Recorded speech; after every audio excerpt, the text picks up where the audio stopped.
ये कहानी एक सैनिक की है जो वियतनाम में युद्ध के लिए गया था। युद्ध समाप्त होने के बाद जब उसके घर लौटने की बारी आई तो उसने अपने माता पिता को सैन फ्रांसिस्को से फोन किया। माँ और पिताजी, मैं घर आ रहा हूँ, लेकिन घर आने से पहले मुझे आपसे एक बात पूछनी है। मेरा एक दोस्त है जिसे मैं अपने साथ घर लाना चाहता हूँ, क्या मैं उसे ला सकता हूँ? बिल्कुल बेटा, ये भी कोई पूछने की बात है। हमें तुम्हारे दोस्त से मिलकर बहुत खुशी होगी, माता पिता ने जवाब दिया। लेकिन पहले एक बात आप लोग जान लें, सैनिक बोलता गया। युद्ध में वह बहुत बुरी तरह घायल हो गया है। उसने एक बारूदी सुरंग पर पैर रख दिया था और उसमें उसने अपना एक हाथ और पैर गंवा दिया है। उसके पास कोई जगह नहीं है जहां वो जा सके, इसलिए मैं उसे अपने साथ रहने के लिए लाना चाहता हूँ।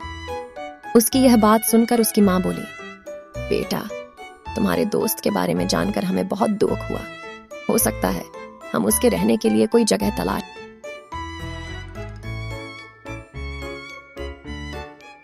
लेकिन बेटा, अब पिता ने कहा, तुम समझ नहीं रहे हो कि तुम क्या चाह रहे हो। इस तरह का अपाहिज व्यक्ति हमारे लिए कितना बड़ा बोझ होगा। हमारी अपनी जिंदगी है जीने के लिए, और हम नहीं चाहते कि इस तरह की कोई भी परिस्थिति हमारी जिंदगी में दखल दे। मेरे हिसाब से तुम्हें अकेले घर आना चाहिए और अपने दोस्त को वहीं छोड़ ही देना चाहिए। वह अपनी जिंदगी जीने के लिए कोई ना कोई रास्ता निकाल ही लेगा। सुनकर उस सैनिक ने फोन रख दिया। कुछ दिनों बाद उसके माता पिता को सैन फ्रांसिस्को पुलिस से एक संदेश मिला, जिसमें उन्हें बताया गया कि उनके बेटे की एक बिल्डिंग से गिरकर मौत हो गई है। पुलिस के हिसाब से ये एक सुसाइड केस था।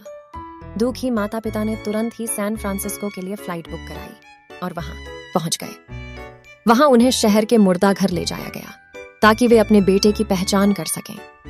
उन्होंने उसकी पहचान कर ली, किंतु ये देखकर उनकी कंपकंपी छूट गई कि उनके बेटे का बस एक हाथ और एक पैर था। दोस्तों, इस कहानी में जो माता पिता हैं, वे हम में से बहुत से लोगों की तरह हैं जो अपनी सुविधाओं को सबसे अधिक महत्व देते हैं। वे उन लोगों से प्यार करना या रहना या समय बिताना चाहते हैं जो दिखने में अच्छे हैं, स्वस्थ हैं, या फिर जिनके साथ रहकर उन्हें मजा आता है। वे ऐसे लोगों को पसंद नहीं करते जो देखने में स्वस्थ, सुंदर या स्मार्ट नहीं है, या जिनके साथ वे मजा नहीं कर पाते, या जो किसी भी रूप में उनके लिए असुविधाजनक हैं। वे ऐसे लोगों से दूरी बनाकर रखते हैं, लेकिन कभी कभी उनके इसी व्यवहार के कारण उनके सामने ऐसी परिस्थितियां उत्पन्न हो जाती है जब उन्हें पछताना पड़ता है। आइए लोगों को वे जैसे हैं वैसे ही अपनाएं और जरूरत पड़ने पर उनकी मदद करें। स्टोरी आपको कैसी लगी कमेंट्स बॉक्स में जरूर बताएं।